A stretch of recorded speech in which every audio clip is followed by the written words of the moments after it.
يا بني إسرائيل اذكروا نعمتي التي أنعمت عليكم وأوفوا بعهدي أوف بعهدكم وإياي فارهبون وآمنوا بما أنزلت مصدقا لما معكم ولا تكونوا أول كافر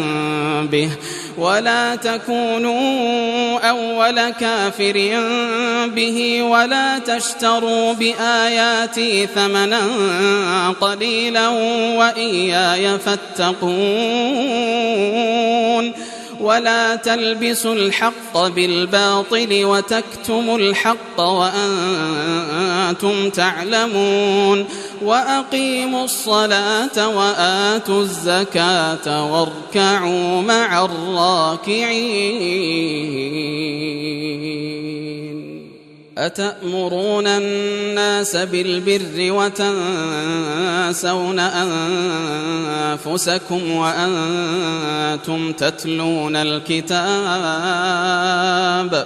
أفلا تعقلون واستعينوا بالصبر والصلاة وإنها لكبيرة إلا على الخاشعين الذين يظنون أنهم ملاقو ربهم وأنهم إليه راجعون يا بني إسرائيل اذكروا نعمتي التي أنعمت عليكم وأني فضلتكم على العالمين واتقوا يوما لا تجزي نفس عن نفس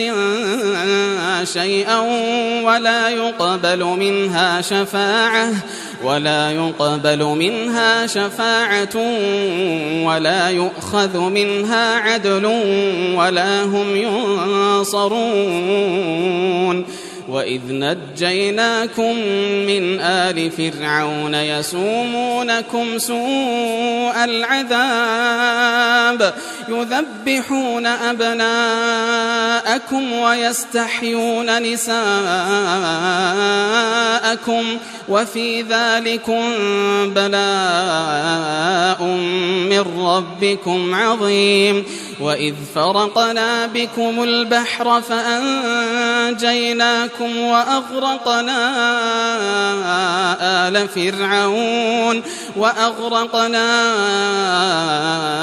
آل فرعون وأنتم تنظرون وإذ واعدنا موسى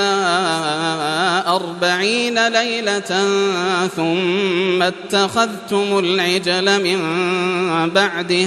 ثم اتخذتم العجل من بعده وأنتم ظالمون ثم عفونا عنكم من بعد ذلك لعلكم تشكرون وإذ آتينا موسى الكتاب والفرقان لعلكم تهتدون وإذ قال موسى لقومه يا قوم إنكم ظلمتم أنفسكم باتخاذكم العجل فتوبوا إلى بارئكم فاقتلوا أنفسكم ذلكم خير لكم عند بارئكم فتاب عليكم إنه هو التواب الرحيم وإذ قلتم يا موسى لن نؤمن لك حتى نرى الله جهرة فأخذتكم الصاعقة وأنتم تنظرون ثم بعثناكم من بعد موتكم لعلكم تشكرون وظللنا عليكم الغمام وأنزلنا عليكم المن والسلوى كلوا من طيبات ما رزقناكم وما ظلمونا ولكن كانوا أنفسهم يظلمون وإذ قلنا ادخلوا هذه القرية فكلوا منها حيث شئتم رغدا وادخلوا الباب سجدا وقولوا حطة نغفر لكم خطاياكم وسنزيد المحسنين فبدل الذين ظلموا قولا غير الذي قيل لهم فأنزلنا على الذين ظلموا رجزا من السماء بما كانوا يفسقون.